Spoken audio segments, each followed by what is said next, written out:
শেষ ঠিকানা যদি 3.5 হাত মাটিই হয়, তাহলে কিসের এত ক্ষমতার দাপট? ভোর 5টায় তোমার মৃত্যু, সকাল 6টায় জানিয়ে দেওয়া হবে মাইকে, 8টায় শেষ গোসল করানো হবে, 9টায় তোমাকে নতুন কাপড় পরানো হবে, জোহরের নামাজের পরে তোমার আলিশান বাড়ি থেকে বের করে নেওয়া হবে, 2টায় তোমার জানাজা নামাজ পড়ানো শেষ হবে, 2:30টায় কবর থেকে নামিয়ে ফেলা হবে। মাটি দেওয়া শেষ হয়ে গেলে কেউ তোমার জন্য দোয়া করবে, আবার কেউ দোয়া না করেই চলে যাবে। এই তো জীবনের শেষ আয়োজন। তো কিসের এত অহংকার, কিসের এত ক্ষমতার দাপট? হ্যাঁ, ক্ষমতা কারোর জন্য চিরস্থায়ী নয়।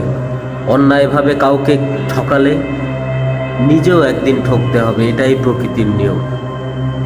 ভোরের সূর্যোদয়ের আলোকে যে পৃথিবীতে আলোকিত করে, আবার সন্ধ্যায় তা হারিয়ে যেতে দেখি আমরা। অসত্য দিয়ে সত্যকে কখনো চাপা রাখা যায় না।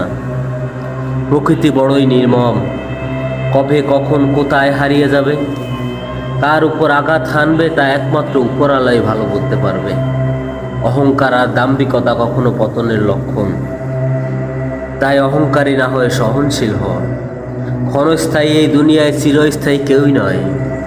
এজন্য ভুলে যেতে হবে রঙিন স্বপ্নকে, ফিরে আসতে হবে রবের দিকে, কারণ শেষ ঠিকানাই তো এই 3.5 হাত মাটি।